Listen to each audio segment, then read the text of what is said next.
રામાનુજાચાર્યને વારે વારે કમ્પ્લેન્ટ કરે કે અમે મંદિરમાં રહેવાવાળા, 24 કલાક ભજન કરવાવાળા, ભગવાનની સેવા કરવાવાળા, ભગવાનને જીવન સમર્પિત કરવાવાળા, પણ તમે અમને એટલો પ્રેમ નથી કરતા જેટલો પેલા ધનુર્દાસને કરો છો. ત્યારે રામાનુજાચાર્ય કહે છે કે ઠીક છે, આપણે છે ને એક કામ કરો ને, એ ભગવાનની સેવા બરોબર નથી કરતો તો આપણે જોઈ લઈએ હમણાં. એક કામ કરો, હવે એને છે ને એના ઘરમાં જઈને તમે ચોરી કરો. સંતે શું કીધું કે એના ઘરમાં જઈને ચોરી કરો તો ખબર પડી જશે. ત્યારે ઓલા બધા શિષ્યો છે ને ચોરી કરવા ગયા ઘરમાં. કોના ઘરે? ધનુર્દાસ, જે ભગવાનનો ભક્ત બની ગયો એના ઘરમાં ચોરી કરે. બહુ પૈસા વાળો હતો. તો ધનુર્દાસજી તો ઘરે હતા નહીં, ઘરે કેક બાર ગયા હશે જાત્રા કરવા, ગમે તે. એની પત્ની હતી, પણ પત્ની પણ ભગવાનની ભક્ત હતી. એટલે ધનુર્દાસ તો હતા નહીં, પણ ધીરે ધીરે દરવાજો ખોલ્યો, અને દરવાજો ખોલીને અંદર જે બધું માલ સામાન હતો ને, એ બધા સાધુ સંતો, બધા ભગવાનના જે ભક્તો હતા, બધા ચોરી. તે ઓલી પત્ની જાગી ગઈ. પત્ની જાગી તો કે કોક ભગત લાગે છે, પણ અત્યારે રાતના શું કરે છે આ લોકો? ચોરી કેમ કરે છે? લાગે છે મંદિરમાં કંઈક પ્રોબ્લેમ આવી ગયો છે, કંઈક શું છે, કંઈક તકલીફ આવી ગઈ છે, એટલે આ લોકોને શું છે કે ચોરી કરે છે. કાંઈ વાંધો નહીં, ભલે કરતા, સારી જગ્યાએ જાય છે ને એટલે કે ભલે લેતા ભલે ગમે લેતા. 4 જણા હતા, એ તો બધી ફાવરીને બધું પૈસો હોય કે સિક્કા હોય કે જે હોય બધું લીધું. હવે એની પત્નીને પણ ઘરેણા બધા પહેરેલા હતા, પાટલા ને મંગળસૂત્ર ને બધું પહેરેલું હોય ને બધું. હવે ઓલા લોકો વિચાર કરે કે આને જેટલું આ લીધું એના કરતા વધારે તો એને પહેરેલું છે, હવે શું કરીએ? તો ઓલી પત્ની છે ને પડખું ફરી ગઈ કે હવે હું આમ સીધી થઈ જાઉં તો મારા બધા હાથમાંથી લઈ લે ને બધું. તો એક એક પછી બધું લેવા માંડ્યા, પણ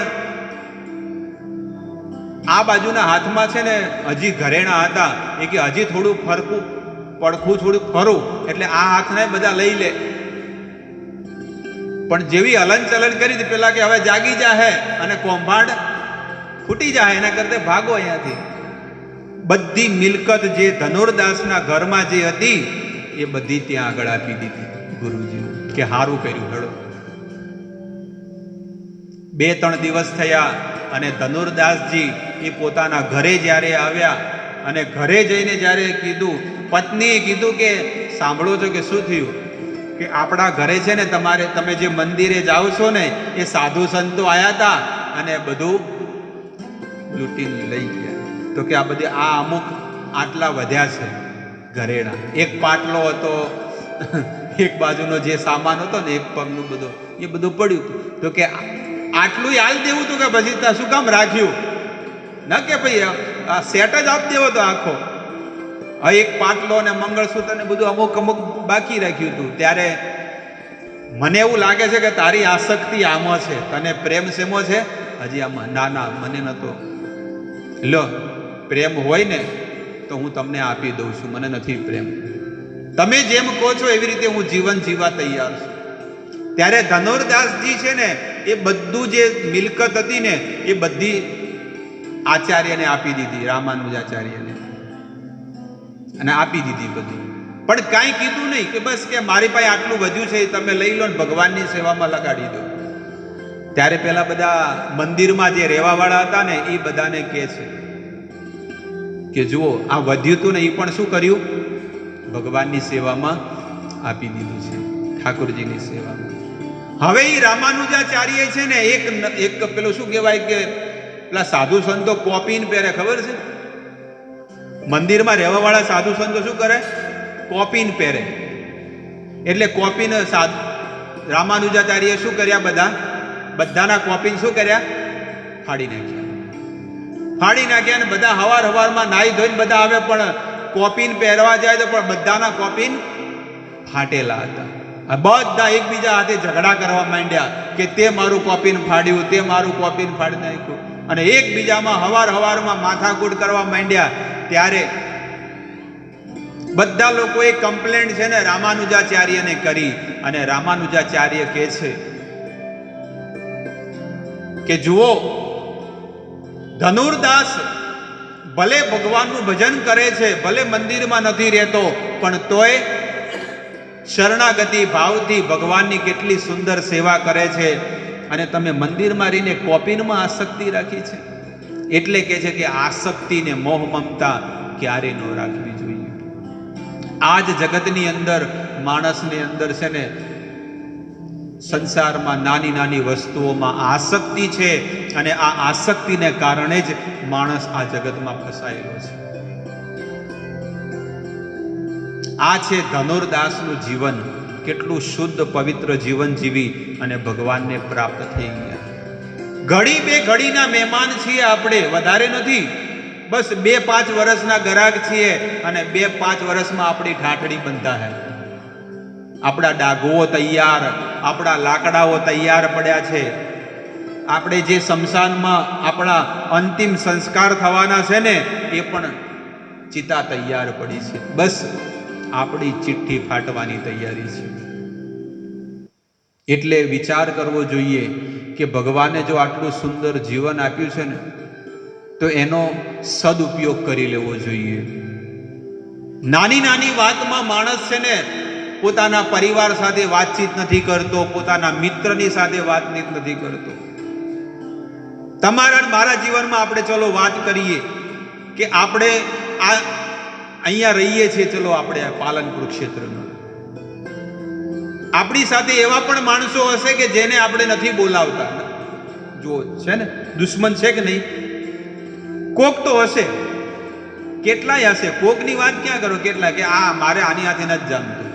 કાકાનો છોકરો, દાદાનો છોકરો હોય, મિત્ર હોય, બેનપણી હોય, સગાવાલા હોય, જે પહેલા 2 વર્ષ પહેલા શું થતા હતા એક થાળીમાં, અને હવે શું થઈ ગયું છે? એનો મતલબ એવું થયું કે આપણી અંદર શું ભરેલું છે? અહંકાર. કે ના, મારે નથી બોલાવવા. સમજમાં આવી વાત? જીવાત્માને અંદર અહંકાર ભરેલો છે, કામ, ક્રોધ, ઈર્ષ્યા, આ બધી વસ્તુ ભરેલી છે. એટલે કે હું શું કામ નમું? પણ શું થઈ જવાનું છે? એક ઘટના છે, એક સત્ય હકીકત ઘટના છે કે એક વ્યક્તિને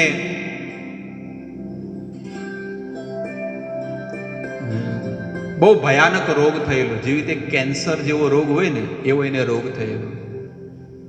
તો ડોક્ટર પાસે ગયો તો પહેલી જ ટ્રીટમેન્ટમાં ડોક્ટરે કીધું કે તમને કેન્સર છે, બધા પ્રકારના રિપોર્ટ કરાવવા પડશે તમારે.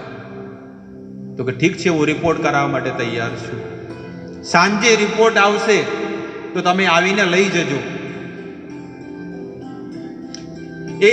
એનું નામ હતું કપિલ આચાર્ય, એવું નામ પડ્યું હતું, કપિલ આચાર્ય. હવે રિપોર્ટ જ્યારે સાંજે આવ્યો એટલે ઓલા ડોક્ટરે કીધું, ઓલાને એમ લાગ્યું છે કે ભાઈ ચલો નોર્મલ હશે, કારણ કે સવારે વાત કરી કે નોર્મલ છે. એટલે દવા કરાવશો અને ઓપરેશન કરાવશો, ડોઝ લેશો, શેક લેશો, એટલે તમારે ચાલ્યું જશે. સાંજે પેલો આયો, ડોક્ટર આયો, અને પેલો પેશન્ટે આયો, કપિલાચાર્ય. સત્ય હકીકત ઘટના છે. ઈ આવ્યો ને એને ઓલા ડોક્ટરે વાંચ્યું, જોયું તો કે ભાઈ તમે હવે મહિનાના ગરાગ છો, ખાલી 1 મહિનો તમે જીવી શકશો. કારણ કે અંદર આખા શરીરમાં શું થઈ ગયું છે? એ કચરો ફેલાઈ ગયો છે. હવે આ કાબૂમાં કરવો બહુ મુશ્કેલ છે.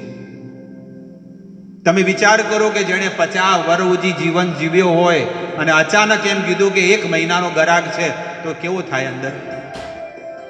એ અચાનક જ એ કે હવે મારે આ ધરતી ખાલી કરીને જવું પડશે. હવે હું 1 મહિનાનો ગરાગ છું. પૈસા વાળો હતો, અને જેવો છે ને થર કાપતો છે ને એ નીચે ગયો, પોતાના ઘરે જઈ રહ્યો છે. જે પોતાનો ડ્રાઈવર હતો ને, ડ્રાઈવરને પણ બહુ ગુસ્સાથી વાત કરતો હતો, અહંકારથી વાત કરતો હતો કે મારી પાસે બધું વસ્તુ છે. પણ હવે એ માણસનો શું થઈ ગયો? અહંકાર શું થઈ ગયો? બધો ગળી ગયો. અહંકાર ગળી ગયો અને ઓલા ડ્રાઈવરને રોજ ગાળો બોલતો હતો ને, આજે પ્રેમથી વાત કરે છે. ઓલો ડ્રાઈવર કે હારું શું થયું ઉપર જઈને? કે તારું ઘર ક્યાં છે? મારે તારા ઘરે જવું છે. જે વ્યક્તિની સાથે એને બગાડ્યું હતું ને, એને જઈને માફી માંગી દીધી. પહેલા તો શું કર્યું? માફી માંગી દીધી. અને આ માફી કેવી રીતે માગી ખબર છે? સૌથી પહેલા એ સાધુ સંતની પાસે ગયા, જેને માનતા હતા ને એની પાસે ગયા અને એને કીધું કે હે ગુરુદેવ, મારી પાસે હવે 1 મહિનો બાકી છે, કે મારે શું કરવું જોઈએ? તો એ સંત કહે છે કે આપણું શાસ્ત્ર એવું કહે છે, ગરુડ પુરાણ કહે છે, આપણા વેદ કહે છે કે જો તમે જે પણ કર્મ કર્યા એનું પ્રાયશ્ચિત કરી નાખ્યું હોય ને, પશ્ચાતાપ કર્યો હોય ને, તો તમારા બધા પાપ બળીને ભસ્મ થઈ જાય. ત્યારે આ જીવન તો એને એવું કોઈ કર્મ કર્યું નહીં, ભલે સાધુની સંગતિ કરી, પણ તોય એને કઈ ફરક પડ્યો, કારણ કે મનમાં ઉતાર્યું નહીં. અને જ્યારે એ સંતે કીધું કે બધાને જેનાથી બગાડ્યું હોય એને ક્ષમા માંગી લો અને સત્કર્મ કરો, ત્યારે બધાની આગળ જઈને ક્ષમા યાચના માંગી. પોતાના કાકાનો છોકરો, મામાનો છોકરો, બુવાનો છોકરો, વેવાય જે પણ હોય એ બધાને જઈને ઘરે ઘરે જઈને શું કરે છે કે મન માફ. એમ કીધું ને કે મારે મરવાનું છે, એમ ન કીધું, પણ કે પેલું બધું જે હતું એ બધું ભૂલવાડી નાખો અને હવેથી નવા શરેથી નવી વાત બધું ભૂલવાડી દો. અને આપણે પ્રેમના સંબંધ, તમે બધું ભૂલી જાઓ ને હું એ ભૂલી જાઉં ને, મારાથી જો ભૂલ થઈ હોય તો હું 2 હાથ જોડીને હું માફી માંગુ છું. એટલું કહેવામાં શું જાય છે? પણ આને ક્યારે ભાન પડી? જ્યારે મરવાનું હતું ત્યારે. હવે 1 મહિનો બાકી છે, પણ જ્યારે છે ને ઓલા ડોક્ટરે ફોન કરીને બોલાયા, બધાની સાથે બધી વસ્તુ થઈ ગઈ, અને ઓલા ડોક્ટરે જ્યારે ફોન કરીને બોલાયા, કે આવજો કે તમારું કામ છે, કપિલાચાર્ય આવો બધા. એ ડોક્ટરે ફોન કરીને બોલાયા કે આ જે રિપોર્ટ છે ને ખોટો છે, આ કોઈક બીજા કપિલાચાર્યનો હતો અને 4થા સ્ટેજ ઉપર હતો, તમારું તો 1લા સ્ટેજ ઉપર છે, દવાથી સારું થઈ જશે. ત્યારે એને કીધું કે પેલો જે કપિલાચાર્ય હતો ને તો મરી ગયો, હવે મારો જન્મ નવો થયો છે. કોની કૃપાથી? ઓલા સાધુ સંતને ભગવાનની કૃપાથી નવો જન્મ થયો. કે આટલા વર્ષોથી મારા હૃદયના એક ખૂણામાં અહંકાર, ક્રોધ અને ઈર્ષા ભરેલી હતી, પણ હું સાધુની શરણમાં ગયો ત્યારે મને બધું ભાન થયું કે સાચો સાધુનો સંગ ત્યારે કહેવાય કે જ્યારે જે સાંભળે છે ને એને પોતાના જીવનમાં આચરણ કરે, પોતાના જીવનમાં વ્યવહારમાં નિભાવે. જો એને અહંકાર હતો પણ ક્યારે ગળ્યો? જ્યારે સાચો ઉપદેશ મળ્યો ત્યારે. ધૃતરાષ્ટ્ર મહારાજનું હું તમને મહાભારતની કથા કરું કે ધૃતરાષ્ટ્ર મહારાજ આખું જીવન એને શું કર્યું છે? રાજનીતિ કરી અને પોતાના દીકરાના મોહમાં, આસક્તિમાં ફસાઈ ગયો. દુર્યોધને જેમ કીધું એમ ધૃતરાષ્ટ્ર મહારાજે જીવન જીવ્યું અને અંતે દુર્યોધનની શું ગતિ થઈ? મરી ગયો. દુર્યોધન તો મરી ગયો. ત્યારે વિદુરજી આવ્યા અને વિદુરજી કહે છે કે જે હાથથી એ ભીમે તમારા છોકરાને દુર્યોધનને મારી નાખ્યો, એ હાથના રોટલા તમને કેમ ભાવે છે?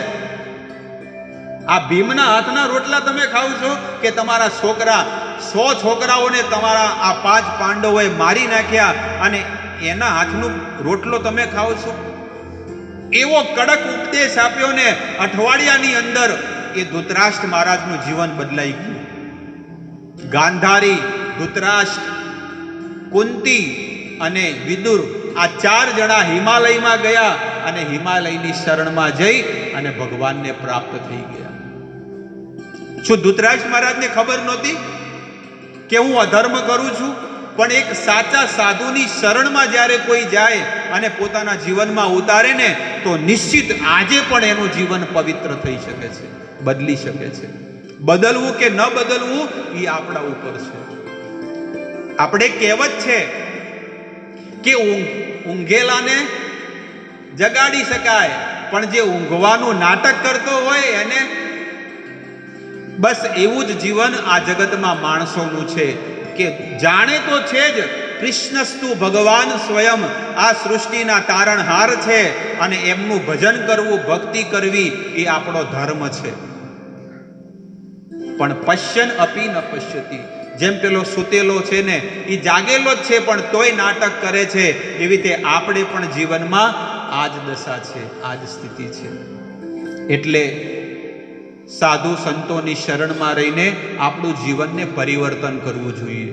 રોજ હિસાબ કિતાબ કરવો જોઈએ કે આજે કેટલી ભક્તિ થઈ, આજે કેટલું ભજન થયું, આજે કેટલી માળા થઈ, આજે મેં કોઈનું હૃદય દુખાયું નથી ને, આજે મેં કોઈને દુખી તો નથી કર્યા ને.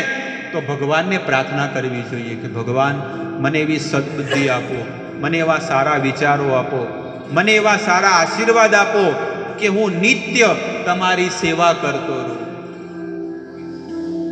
શ્રીનાથજી ભગવાનને પ્રાર્થના કરે છે ને વલ્ભાચાર્ય, હું તો આઠે સમા કેરી ઝાંકી રે કરું, કે છે ને કે હું રાત દિવસ બસ તમારી સેવા કરતો રહું, તમારું ભજન કરતો રહું, તમારી ભક્તિ કરતો રહું. આ હાથ મને મળ્યા છે તો હાથ તમને પ્રણામ કરવા માટે મળ્યા છે, આ પગ મળ્યા છે તો મંદિરે આવવા માટે મળ્યા છે. ત્યારે જ એ માણસના પગ સફળ છે કે જ્યારે એ પગ ચાલીને ભગવાનના મંદિરે આવે છે. આ વાણી જ્યારે સફળ બને, આ ત્યારે જ સફળ બને છે જ્યારે આ વાણીથી એ પ્રભુનું નામ લે છે. હરે કૃષ્ણ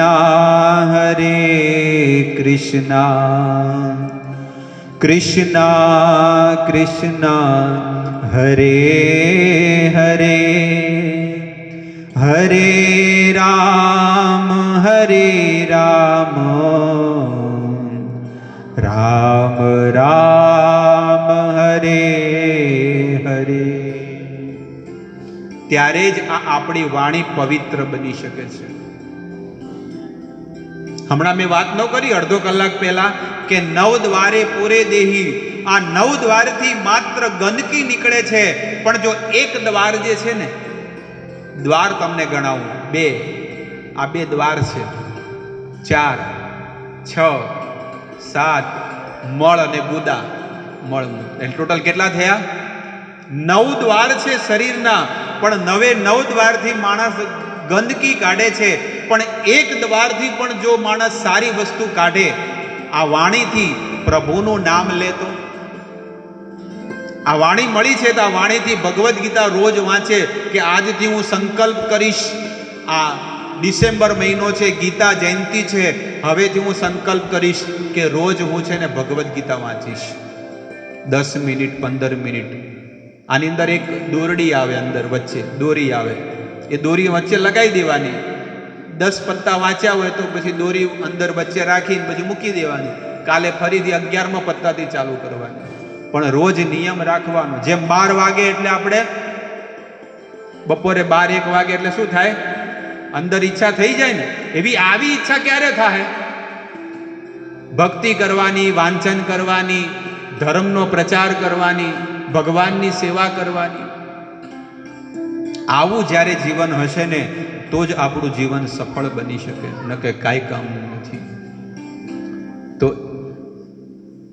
મા દેહૂતી ભગવાન કપિલને કહે છે કે હે પ્રભુ, કઈ રીતે આ જગતમાંથી મુક્ત થઈ શકાય? ત્યારે ભગવાન કપિલ કહે છે, પ્રસંગમ અજરમ પાશમ કવયો આત્મનો વિદુઃ સ એવ સાધુ સુકૃતો મોક્ષ દ્વારમ અપાવૃતમ. પ્રસંગમ અજરમ પાશમ આત્માનમ કવયો વિદુઃ સ એવ સાધુ સુકૃતો મોક્ષ દ્વારમ અપાવૃતમ. પ્રસંગમ અજરમ પાશમ, આ જગતમાં માણસ કેમ ફસાયેલો છે? કારણ કે આ જગતની હરેક વસ્તુઓમાં એની આસક્તિ થઈ ગઈ છે, એટલે માણસ ફસાયેલો છે.